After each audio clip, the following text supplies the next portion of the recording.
Welcome to Mentality Meets, conversations that explore mental health stories and strategies to help leaders like you change the culture of mental health in the workplace. I'm Peter Larkum, and today we're talking with the inspiration that is Andy Bishop. Having struggled with his own mental health since 2012, Andy has managed to get to a place of speaking openly about his journey. Today, he talks about the bear hug he was given at Brighton versus Saints football match, and he encourages us all to speak out, listen up, and do something if you have a concern. So here's my conversation with Andy Bishop.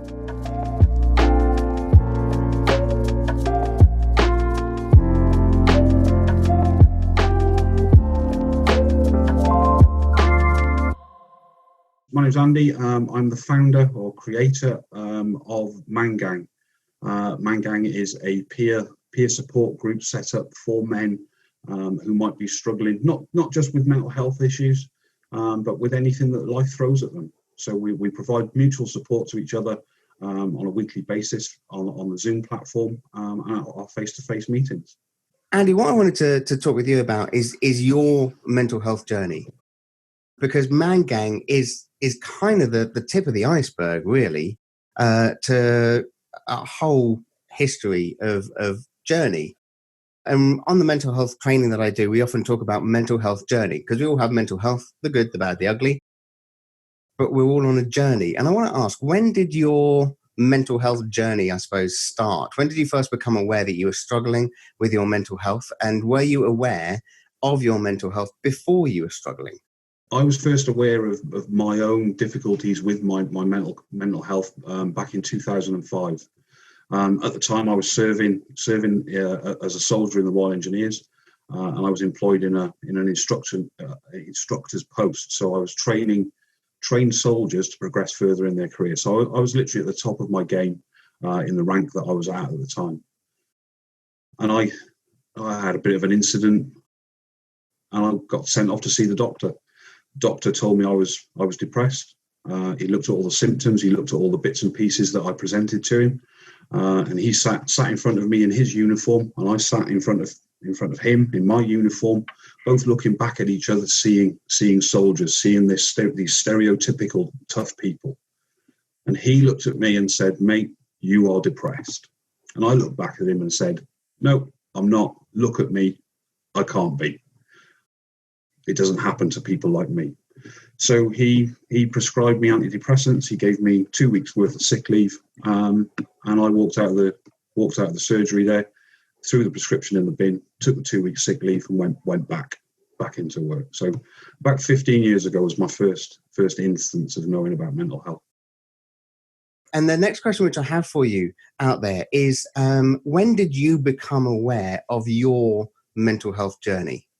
Were you aware of your mental health journey just because you were aware of it? Or was there a time in your life when you started to struggle with your mental health, and that's what made you aware of this thing? Because I'm certainly aware of my physical health when it doesn't work. You know, that muscle that you twinge that you never even knew you had until it started to hurt, that kind of thing. But Andy, coming back to you, and the kind of conversation around the Man Gang and the conversation with the doctor that you had where he said, "You're depressed," and you just kind of fobbed it off and went, "Yeah, whatever." Kind of prescription in the bin, back at work 2 weeks later. What for you became a catalyst that suddenly kind of brought all of this to the forefront and became something that you became aware of that you needed to look after better? To cut a very long story short, over the next 10 or 11 years or so, I had various interventions, and every one of them got a little bit worse than the one I've just described to you. One of them culminated in me spending just over 2 months in a psychiatric unit where I was diagnosed with suffering from bipolar affective disorder. And that kind of helped at the time. That kind of helped for me to put kind of a label on some of the things that I'd done in the past, and it kind of, I was able to look back at my history and say, "Oh, that's why that happened. That's why this happened." But what it didn't give me was things to do looking forwards, because I was of this opinion, and we spoke about this earlier with physical injuries. The doctor says, "Go and do your stretching exercises. Go and do your mobility kind of exercises. If you pulled a muscle or something." and we walk out the doctor's surgery and we carry on just doing what we normally would do. And I did exactly the same thing with my mental health. I was still serving in the military, and poor mental health didn't happen to people like me. That was the vision that I had of all of my male role models throughout my life. They were all tough, resilient people, and I couldn't be suffering from mental health. So the kind of catalyst for me kind of doing, actually looking after myself, happened relatively recently.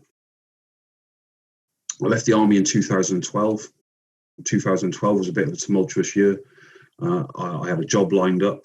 I was going to be working with the Olympics. That fell through. And I sat applying for jobs for about 6 months. Plenty of rejection. Very little value to society. I was okay financially, but do you know how hard it is watching the family go off to work and the kids go off to school in the morning, and then sitting there trying to fill your day looking for jobs?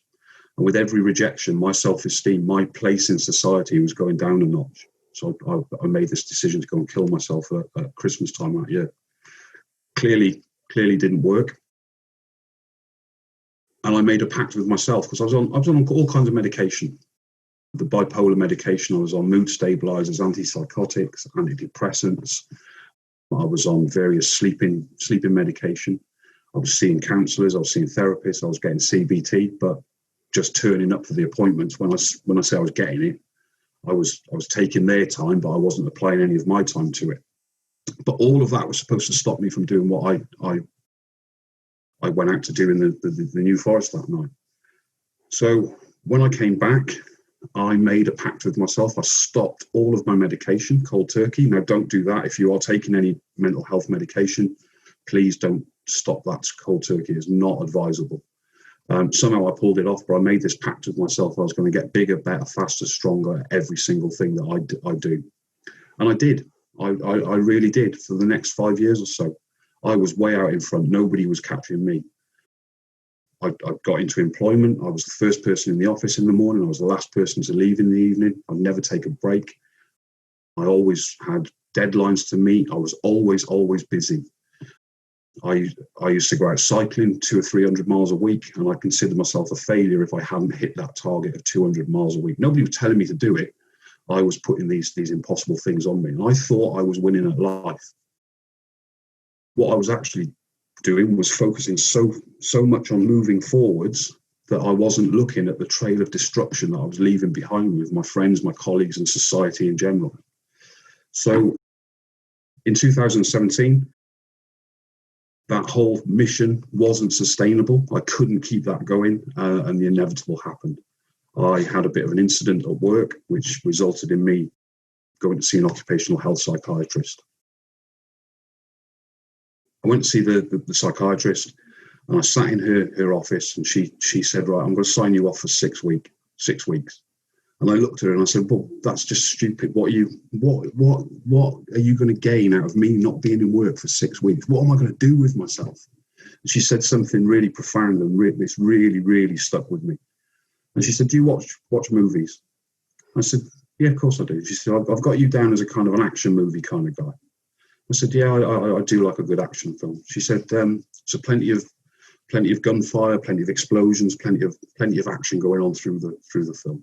I said, yeah, that's about right. She said, have you ever been disturbed while you're watching this film? And I'm thinking, where is she going with this? She said, where have you ever been disturbed? Has the postman knocked and delivered a parcel, and you've got to leave that film where it is? She said, what do you do? So I said, I stopped the film. And she said, and where does it start again when you go back to it? I said, well, where I've just left it. She said, right. She said, all you're doing by not accepting and not doing anything with your mental health conditions is pressing the pause button on the movie of your life. She said, when you go back to work after this 6 weeks off, if you haven't started making changes, you're going to press play. But one thing is going to change. She said that explosion that was imminently going to happen is going to get bigger, and it's going to get more impactful. And that really resonated with me because it kind of resonated on all the instances I've had going backwards. they had all been more powerful than the one before. So I was on a journey of self-destruction. So I signed off work for the 6-week period. That got extended and extended and extended. And then something happened to really test me. One of my closest, oldest and dearest friends, military friends, with 4 days left to go in the army, decided that he was going to end his life. And now one of my coping strategies that I use is I look for a silver lining in everything. And I take a silver lining out of my mate's suicide, and that sounds really wrong. So the silver lining that I take out was that it brought our circle of friends closer together. We'd been apart for quite some time. We started talking, and the power that was held in that circle of friends, we got each other through the initial stages of grief by talking to each other and being there for each other. And that was so powerful. Then a couple of things happened at the funeral. He got his funeral took place in Germany in the middle of July. So it was a beautiful summer's day, middle of July, and there was about 500 people from all over the world turned up to go and pay their last respects to this man. And I remember being overwhelmed by emotion during the funeral, as is normally the case. There's two emotions that really what stuck out to me. The first one had no place at the funeral at all, and it happened at the graveside. And it was at the moment when the bearer party was undressing the coffins. They're folding up the flag, taking the medals to present to the widow. And I was standing in a position where I could see my friend's son. And I was also standing right next to a speaker from the PA system that the German padre was using. He was using a microphone to talk. This particular moment, as they moved away, the padre had taken the microphone and he placed it down on the chair next to where young Liam was sitting. And I was looking and I was listening at what was coming out of that boy's face.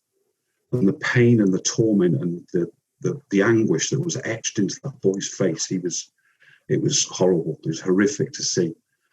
And the noise that was coming out of that speaker, barely discernible muttering of this boy just muttering, "Daddy, Daddy, Daddy." And I looked at that boy and I heard those noises and I sat there and I stood there and I hated everything about my mate.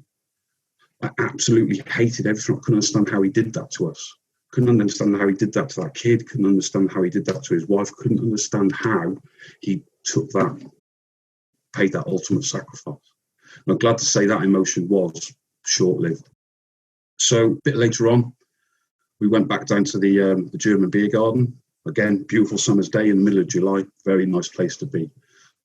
If anybody's ever been to a military funeral, you'll know they can get quite raucous, quite messy kind of affairs. Lots of beers being drunk, lots of toasts being raised, lots of stories being told, lots of men standing around in circles saying, do you remember this? Do you remember when we did that? Do you remember when he did this? But remembering the good times. And I took myself out of the situation for a minute. I was watching what was going on. And I was overwhelmed then with another emotion. I don't even know if it is an emotion. I was just totally confused. I could not understand for the life of me how there was 500 people there raising a glass to this man that had come from all over the world that loved him so much that they'd make that sacrifice of their time to pay their last respects to him. But he felt he couldn't reach out. And that really kind of played on me for quite some time. So what that taught me during that period was my levels of emotion. I experienced the grief at the right levels. It raised to the pinnacle. And then as I got better at coping with it, it started to go down. And I thought, do you know what? I'm getting better here. So fast forward a little bit then, I was back in work. And I was working at the time as a health and safety trainer. And I was training a lot of people from the construction industry. So the construction industry is very, very similar to the military in that it's a bastion of male-dominated macho culture. And I was teaching a 5-day site management course. So these are guys that have been in the industry for a long time, all tough guys in their own right. And whilst I'd been away, the accrediting body had shoehorned in a bit about mental health.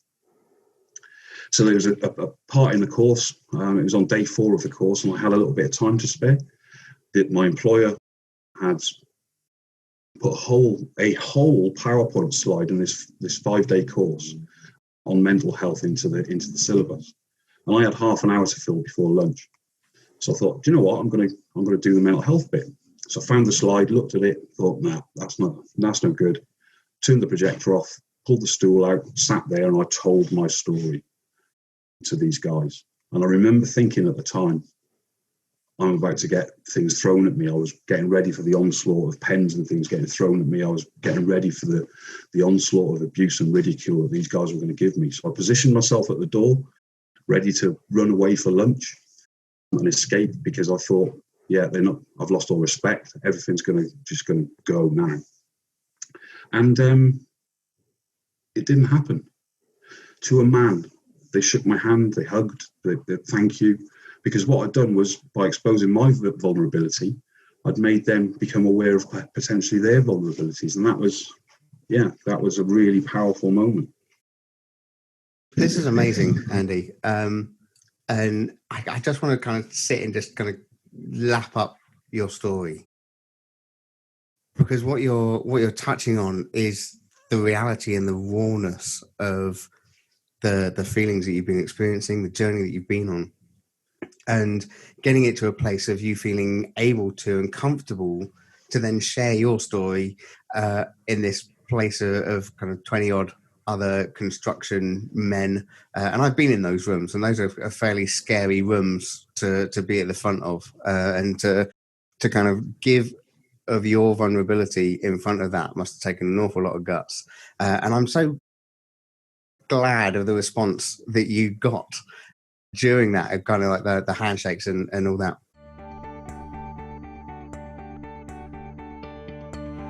I want to tell you about a video course I made called Mentality. It's a 1-hour mental health video course delivered by me. It gives you the need-to-know essentials to spot the signs of poor mental health and take action. So here's what other people have said about it. Maria said, I was surprised how it made me think about myself and even my friends and family. Patients' feedback said, Mentality is eye-opening. It helps you support someone to get the help they need, perhaps potentially saving their life. James's response says, it was the best course I've been on. I had the attention span of a gnat, and I was gripped for the whole time. You see, poor mental health is devastating so many people all over the world. And yet, despite a general recognition that there's a problem, very few people know what to do. We miss the signs of poor mental health, or if we see someone struggling, we don't know what to do. And that's where Mentality steps in. It's the need to know essentials on how to spot the warning signs and take appropriate action to respond. All packaged together in a digestible 1-hour video training course for your workforce. It's designed for everyone, because every person, whoever you are, can be affected. To access Mentality, simply visit www.mentality.work. That's www.mentality.work. Click on Enroll, add your details, and enjoy. Mentality. Spot the signs and take action. So, Andy, I want to find out, how does this kind of move on to you where you are today and the man gang that you have set up and created? To get there, I think I need to tell you about something that happened in Brighton, of all places. I'd gone to watch a football match down in Brighton a couple of weeks after this particular training course. For whatever reason, we parked up at the wrong side of the stadium. I found myself in the wrong area of the ground. So, as a Saints fan, walking through with red and white, I stuck out like a sore thumb with all the blue and white of the Brighton supporters.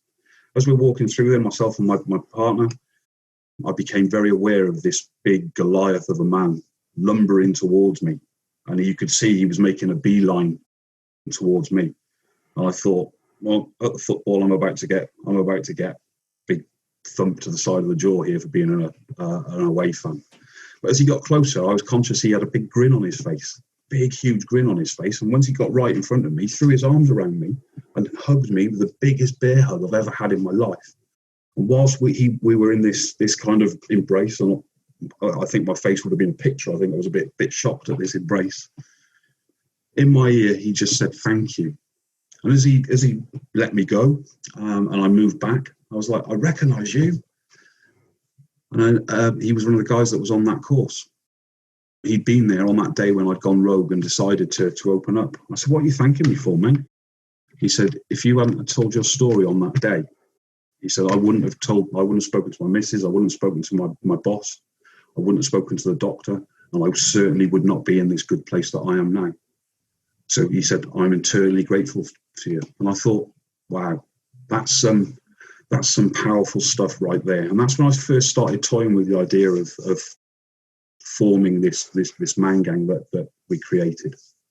So fast forward a little while, I sat back and procrastinated and prevaricated about starting it for a while.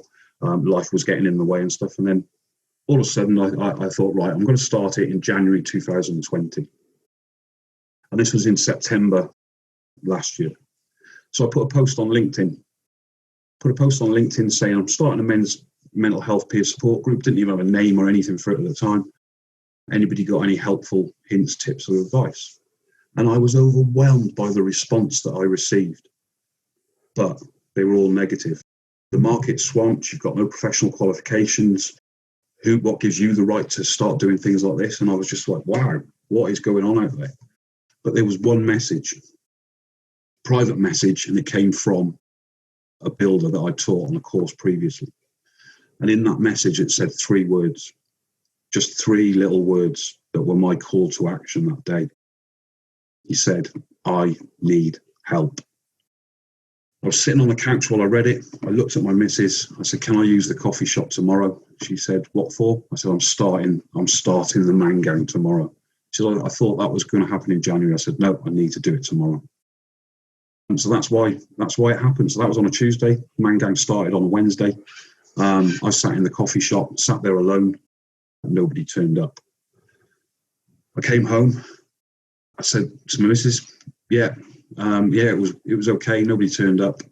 At least I've tried. She said, you've got to keep on. She said, you didn't give it a chance. She said, publicise it a bit more and let's see where it takes us. You've at least got to do next week. So the next week I publicised it a little bit more. And the next week I had 12 guys turned up. 12 guys that never met each other. 12 guys that had never spoken openly about their mental health issues and problems and concerns before, all came in, and we started that meeting with the same question that started this session of Mentality Meets this afternoon. I asked them, who are you? And the responses that I got were overwhelming. So since then, we've been going every week.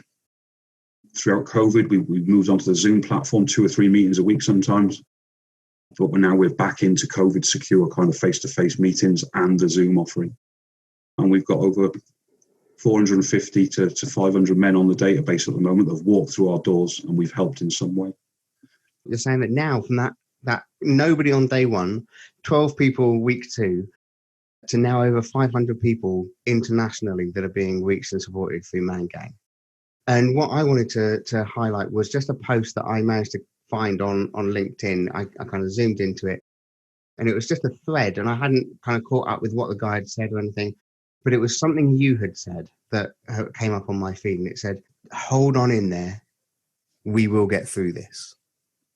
And I think that was just such a powerful kind of statement, and something that kind of really rings true for Man Gang, is kind of hold on in there, we will get through this.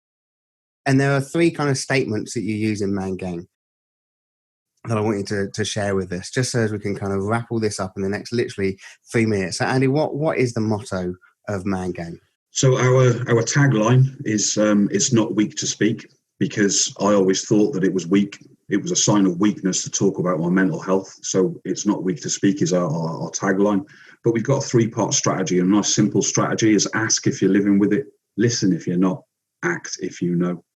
And it's a call to action for anybody that might be struggling, that knows somebody that's struggling, that wants some help and advice or wants to offer support. So that's our simple 3-part strategy. Ask if you're living with it, listen if you're not, act if you know. In the conversation of Mentality Meets and all things mental health, what you are sharing, Andy, is that it is not weak to speak. And that's another kind of thing that you constantly bang on about, is that if you are struggling with your mental health, talk to people, your friends, your family members, work colleagues, somebody, because so often we get to that place of total despair where we feel like nobody cares, And yet the real answer is that everybody cares. We just may not know that you're struggling until you begin to share with us. And so if anyone is struggling with their mental health who is listening into this Mentality Meets today, please don't be afraid to speak out, and encourage other people just to listen to your journey and access the help and support that is out there and that is available. And that was Andy Bishop. What a powerful and inspiring story. So if you ever find yourself struggling with your mental health, please don't be afraid to reach out. The key topic for me is that it is not weak to speak. Next week, I'm going to be talking with Matthew Loynes, and we'll be asking the question, does anxiety ever go away or get better? For 15 years, Matthew lived with anxiety, but he now says anxiety no longer defines him. Please also leave us a review on the podcast, as it really helps to get the word out. And thanks again for listening to Mentality Meets, conversations that explore mental health stories and strategies to help leaders like you change the culture of mental health in your workplace.